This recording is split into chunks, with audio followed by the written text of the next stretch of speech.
నమస్తే, welcome to నవా TV. నేను మీ ఆదిత్య. ముందుగా బులెటిన్ హెడ్లైన్స్.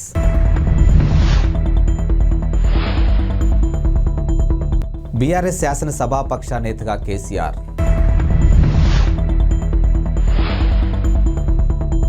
సైబర్ పార్టీ పేరుతో భారత్పై దాడికి రెడీ అయిన అతిపెద్ద హ్యాకర్ గ్రూప్, ప్రభుత్వం అప్రమత్తం.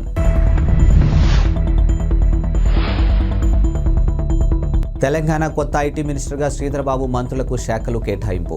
భారత రాష్ట్ర సమితి శాసనసభాపక్ష నేతగా మాజీ ముఖ్యమంత్రి కేసీఆర్ను ఆ పార్టీ ఎమ్మెల్యేలు ఎన్నుకున్నారు. ఈ మేరకు శనివారం ఉదయం తెలంగాణ భవన్లో బీఆర్ఎస్ ఎల్పీ మీటింగ్ జరిగింది. ఇక సీనియర్ లీడర్ కేశవరావు అధ్యక్షతన జరిగినటువంటి ఈ భేటీకి పార్టీ ఎమ్మెల్యేలు 38 మంది హాజరయ్యారు.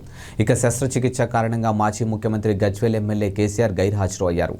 ఇటీవల జరిగిన అసెంబ్లీ ఎన్నికల్లో 39 స్థానాల్లో గెలుపొందిన బీఆర్ఎస్ శాసనసభలో ప్రధాన పక్షగా వ్యవహరించనుంది. ఈ నేపథ్యంలో పార్టీ శాసనసభాపక్ష నేతను ఎన్నుకోవడానికి శనివారం బీఆర్ఎస్ ఎమ్మెల్యేలు భేటీ అయ్యారు. ఈ మీటింగ్ను తమ లీడర్గా కేసీఆర్ను ఎన్నుకున్నామంటూ ఏకవాక్య తీర్మానం చేసి ఆమోదించారు. అనంతరం ఒకే బస్సులో ఎమ్మెల్యేలంతా అసెంబ్లీకి బయలుదేరి వెళ్లారు. భారతీయ వెబ్సైట్లు కీలకమైన మౌలిక సదుపాయాలపై సైబర్ దాడి చేయబోతున్నట్లు ప్రపంచంలోని అతిపెద్ద హ్యాకర్ గ్రూపులో ఒకటిగా ప్రకటించింది. అప్రమత్తమైనటువంటి కేంద్ర మంత్రిత్వ శాఖలు, ప్రభుత్వ ఏజెన్సీలు అన్ని వ్యవస్థను అప్రమత్తం చేశాయి. ఇక అనధికారిక యాక్సెస్ను నిలువరించే చర్యలు తీసుకోవాలని సూచించాయి. ఇక భద్రతను మెరుగుపరచడంతో పాటు cyber hygiene standards, operating procedures కట్టుబడి ఉండాలని, హ్యాకింగ్ నుంచి డేటాను రక్షించుకునేందుకు అవసరమైన చర్యలు చేపట్టాలని సూచించాయి. ఇక హ్యాకింగ్ గ్రూప్ ప్రధాన లక్ష్యం ఆరోగ్యం, సైబర్ మౌలిక సదుపాయాలు కావచ్చని కేంద్ర ఏజెన్సీలు అంచనా వేస్తూ ఉన్నాయి. పాకిస్తాన్, ఇండోనేషియాకు చెందినటువంటి హ్యాకర్ గ్రూపులు తమ టెలిగ్రామ్ ఛానల్ ద్వారా ఈ నెల 11న సైబర్ పార్టీకి దిగుతున్నట్లు ప్రకటించాయి. ఈ టెలిగ్రామ్ ఛానల్లో 4000 మందికి సభ్యత్వం కలిగి ఉన్నారు. సైబర్ పార్టీగా పిలిచే ఈ ఈవెంట్ ద్వారా భారతీయ డిజిటల్ మౌలిక సదుపాయాలు అంతరాయం కలిగించడమే లక్ష్యంగా పెట్టుకున్నాయని తెలుస్తున్నాయి. తెలంగాణ కేబినెట్లో కొలువు తీరిన మంత్రులు ముఖ్యమంత్రి రేవంత్ రెడ్డి శాఖలు కేటాయించారు. ఇక కీలకమైన హోంశాఖ, మున్సిపల్ శాఖను సీఎం రేవంత్ రెడ్డి తన వద్దే ఉంచుకున్నారు. ఇక 11 మంత్రులను వివిధ శాఖలకు అప్పగించారు. రాష్ట్రానికి కొత్త ఐటీ మినిస్టర్గా మాజీ మంత్రి, సీనియర్ నేత దుద్దిళ్ల శ్రీధర్బాబును ఎంపిక చేశారు. జడ్జీలు తాము వెలువరించే తీర్పుల్లో వ్యక్తిగత అభిప్రాయాలు, వ్యాఖ్యలను, ఉద్దేశాలు ఇవ్వడం కానీ చేయొద్దని సుప్రీంకోర్టు తాజాగా సూచించింది. ఈ క్రమంలో కలకత్తా హైకోర్టు ఇచ్చినటువంటి తాజా తీర్పును తీవ్రంగా తప్పుపట్టింది.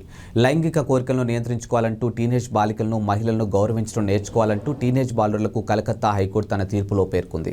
అవి అనవసరమైన, తీవ్ర అభ్యంతరకరమైన వ్యాఖ్యలంటూ justice Abhay, okay justice Pankaj Mittal సభ్యులుగా ఉన్నటువంటి ధర్మసాను ఆగ్రహం వ్యక్తం చేసింది. ఆర్టికల్ 21 ప్రకారం ఇటువంటి కామెంట్స్ కిషోరాప్రాయాలు హక్కులు ఉల్లంఘన పరిధిలోకి వస్తాయని సర్వోన్నత న్యాయస్థానం కేసును జనవరి 4కు వాయిదా వేసింది. ఈ కేసు పూర్వపరాపంలోకి వెళితే తనని పెళ్లి చేసుకోవాలని ఒత్తిడి చేసేందుకు నిందితుడు మహిళను కిడ్నాప్ చేశాడని, అయితే ఈ కేసులో నిందితుడికి పాక్సో చట్టం సెక్షన్ 6 ప్రకారం శిక్ష విధించడాన్ని సవాలు చేస్తూ దాఖలైన పిటిషన్ విభజన సందర్భంగా కలకత్తా హైకోర్టులోని జస్టిస్ చిత్తరంజన్ దాస్, జస్టిస్ పార్థసారథి సేన్ ధర్మసానం ఈ అభ్యంతరకర వ్యాఖ్యలు చేసింది.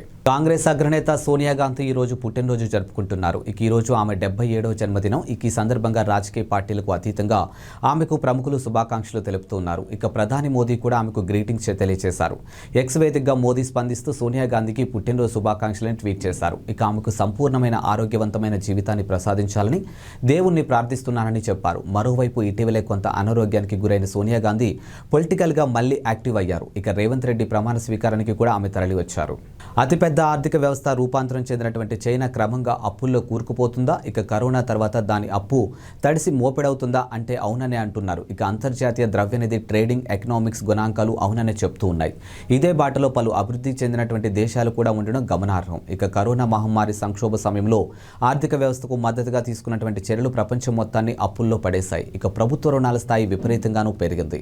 అంతేకాదు అభివృద్ధి చెందినటువంటి అనేక దేశాలు ఆర్థిక వ్యవస్థలో 2021 నాటికి వాటి స్థూల జాతీయోత్పత్తి 100% పైగా ప్రభుత్వ రుణాలు కలిగి ఉండడం పరిస్థితి తీవ్రతకు అద్దం పడుతుంది. ఇక్కడ సంతోషించాల్సిన విషయం ఏంటంటే వృద్ధి తిరిగి పుంజుకోవడంలో ప్రపంచవ్యాప్తంగా సగటు ప్రజారుణం కొంతమేరకు తగ్గింది. ఈ విషయంలో ద్రవ్యోల్బణం కూడా కీలక పాత్ర పోషిందనే చెప్పాలి. కొన్ని పన్ను రాబడులు పెంచడం ద్వారా రుణం, జీడీపీ మధ్య నిష్పత్తిని తగ్గించుకోవడం సాయపడింది. తెలంగాణ 3వ శాసనసభ ప్రాంటెం స్పీకర్గా ఎంఐఎం ఎమ్మెల్యే అక్బరుద్దీన్ ఓవైసీ ప్రమాణ స్వీకారం చేశారు. ఇక శనివారం రాజ్భవన్లో జరిగినటువంటి కార్యక్రమంలో గవర్నర్ తమిళిసై ఎమ్మెల్యే అక్బరుద్దీన్తో ప్రమాణం చేయించారు.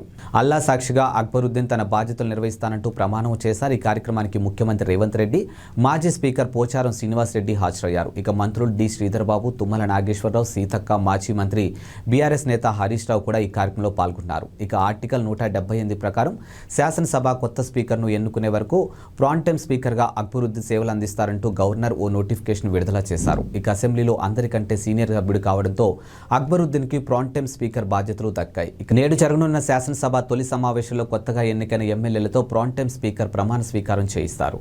ప్రకాశం జిల్లా మద్దిపాడు మండలంలో మల్లవరంలోని కందుల ఓబుల్రెడ్డి జలాశయానికి చెందినటువంటి రెండో గేటు అడుగుబారం కొట్టుకుపోయింది. ఇప్పటికే ఓ గేటు కొట్టుకుపోయి ఏడాదికి పైగా గడిచిపోగా శుక్రవారం రాత్రి 8:45 ప్రాంతంలో మరో గేటు విరిగి కొట్టుకుపోయింది. దీంతో రిజర్వాయర్లోని నీళ్లు సముద్ర పాలవుతున్నాయి.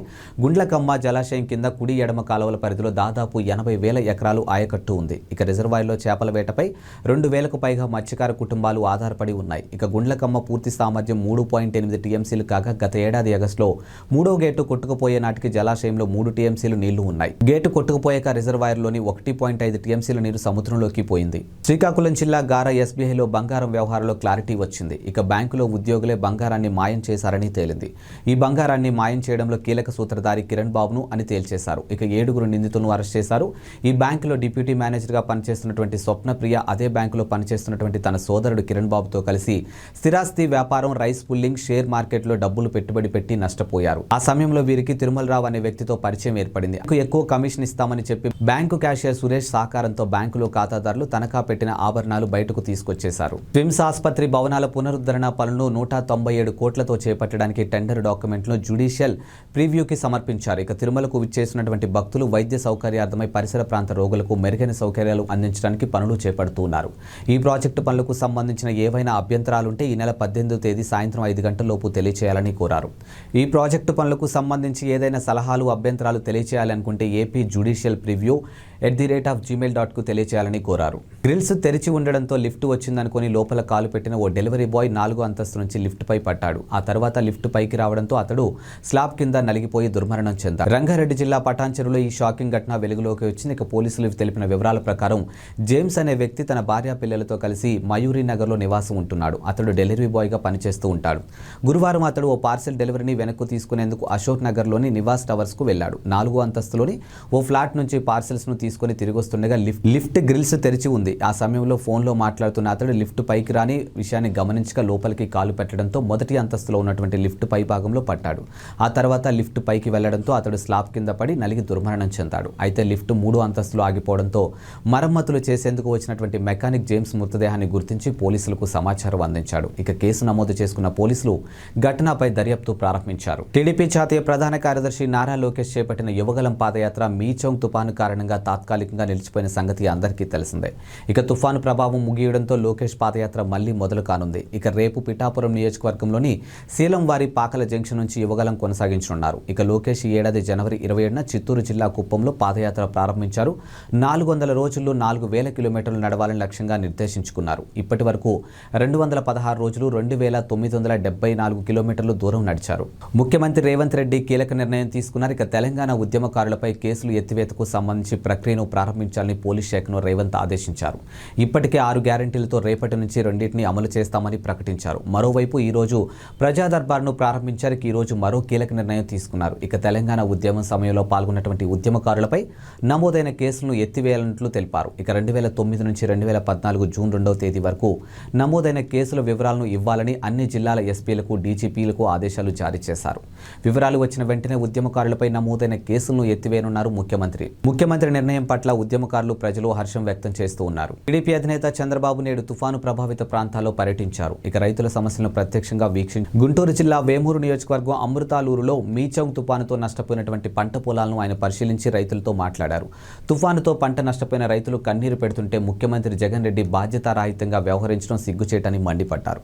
తెనాలి నియోజకవర్గంలోని వరి, అరటి, మినుమ, పెసలు వంటి పంటలు దెబ్బతిన్నాయని 30,000 ఎకరాల్లో 80% పంట నష్టం జరిగిందని పేర్కొన్నారు. ఇక వేమూరు నియోజకవర్గంలో 90,000 ఎకరాల్లో పంట సాగు చేస్తే 90% పంట నష్టపోయారని, వరి అంత నేల కొరిగిందని ఎకరాకు 50,000 ఖర్చు చేశారు కాగా ఇవాళ ప్రతి రైతు కంట నీరే అని పేర్కొన్నారు. ఇంతవరకు అధికారులు కానీ ఎవరైనా వచ్చారని ప్రశ్నించారు. ముఖ్యమంత్రి భూమి మీద తిరగకుండా ఆకాశంలో తిరుగుతున్నారని ఎద్దేవా చేశారు.